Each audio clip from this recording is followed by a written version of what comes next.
Chris, and this is going to be a little Game of Thrones Season 7 predictions video, I guess. And let's talk about the wall, ice dragons, and magic. Is the wall going to come tumbling down in Season 7? And if so, how's it going to happen?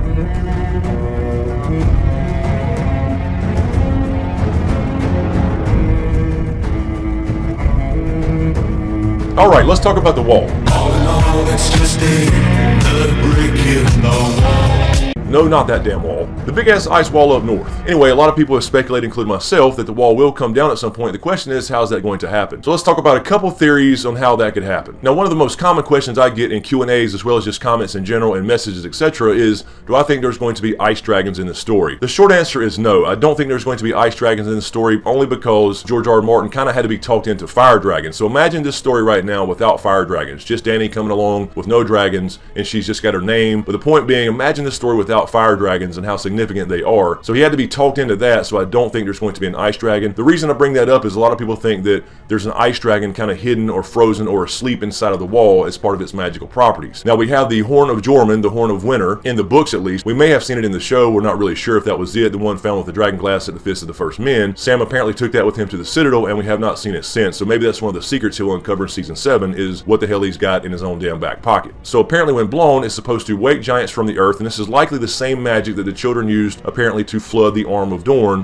when it used to be a land bridge connecting Dorne and Essos, where the First Men came across in the first place. But I think it's simply a metaphor for earthquakes. When that horn is blown, it causes earthquakes of some sort, and that could be a very real reason why the wall comes down. Apparently though, that's actually been blown in the past by Jormungand himself from the history in the books, and nothing really happened, so we're really not sure what that means. But if it is real and it actually works by bringing the wall down, it may have been made by the Children of the Forest as kind of a safeguard, because they did have the pact with men, because they were at war with men, but then had the pact and agreed to peace, built the wall, founded the Night's Watch, etc. But that may have been a little safeguard just in case the Children of the Forest needed their nuclear option, being the Night King and the White Walkers. Now, as far as ice dragons go, I know a lot of people want to see that. I think it's really cool. I think Jon himself metaphorically could be an ice dragon because he is half Stark and half Targaryen / dragon, so I think metaphorically he could be one. Now, of course, George R. R. Martin does have the book called The Ice Dragon, but I believe he stated in the past in an event, a fan event, I believe, or perhaps a Comic-Con or something like that, that the ice dragon story was not in the same universe, although I think it really could be. Think about the pools at Winterfell and the Godswood. There's one in the book that always describes it as being cool to the touch no matter what time of year it is, no matter how hot it is up north during the summers. And a lot of people speculate that the way it went down in the books when the ice dragon died, and perhaps that's where winter fell, therefore the name Winterfell. But the main reason I think there's not going to be an ice dragon in our story is because it really throws out the balance for me. So for example, you have the Night King and all his whites as far as the ice side of the world. You have Dany and her dragons as far as the fire side of the world. So if you bring in an ice dragon, which is described as a lot larger than fire dragons, then you kind of throw out the balance of ice and fire as far as this big war for the Dome.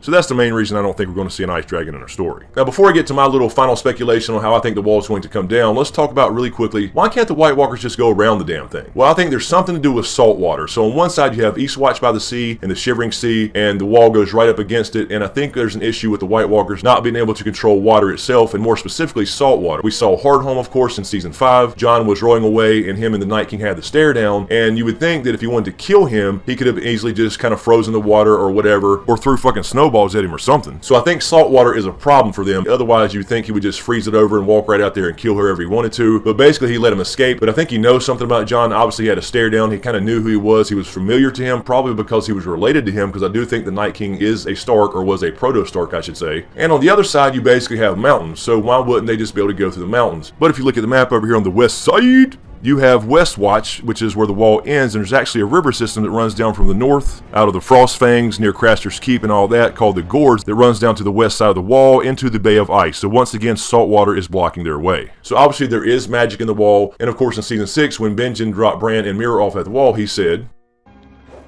"The wall's not just ice and stone.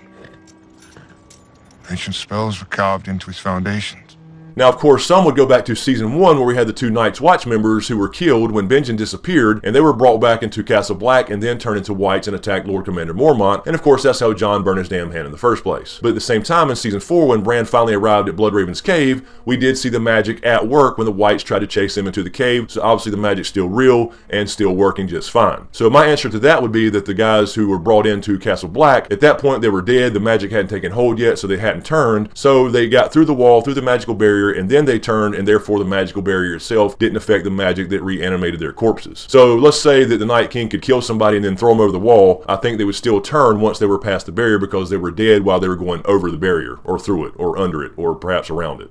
Anyway, so let's get to it. So basically what I think is going to happen is we saw Bran get marked in season 6. He was in a vision. The Night King saw him, which means he's connected to the same type of magic because he was created by the children of the forest. He is now marked, and of course that broke the spell on the cave. The Night King came up, he touched the ground, he did his little magic thing to test the barrier and went all the way through inside the cave, so he knew that the spell was broken. So I think that's the dilemma Bran's going to be in season 7. He's going to be at the wall, and he's going to have to risk and decide, do I go through the wall and let the Night King come through the wall so I can get down south and get the right information to the right people like Jon, perhaps bring Dany into the fold, or do I just stay up here and possibly die and they figure out a way to get over it or around it anyway down the road? So Bran knows he's marked. Bloodraven told him the magic no longer works in the cave, so he knows it's going to happen if he passes the wall, but he's going to have to make that choice. If we know anything at all about the White Walkers, it seems that they're very, very patient. I do think in season 7 the wall will come down, probably in episode 9 or 10. I think the majority of the season is going to concentrate on Dany coming into Westeros, Cersei is the Mad Queen versus Dany, and then season 8 will primarily focus on the War for the Dawn. But I do think at the end of the season, that will be the big thing. The wall will come down due to Bran crossing the wall, ultimately making the choice that he will have to go south and get the right information to Jon, Dany, Sam, however that's going to go down, and the Night King will in fact be able to break the spell of the wall. It's going to come tumbling down, and that's going to be a damn sight to see. Poor Dolores said. Damn, he just had it rough the whole damn time. Anyway, guys, that's all I had. Let me know what you think in the comments below. Is the wall coming down? How's it going to happen? And do you think there are ice dragons in the story? And as usual, thank you for all the support, you guys. I really, really appreciate it. Be sure to give this video a thumbs up if you like what I do here. If you want to see Smokescreen continue to grow, be sure to share with your family and friends or people you think would like these type of videos. So again, guys, thanks for everything. Be sure to subscribe to get everything. Thanks for watching, and we'll see you next time.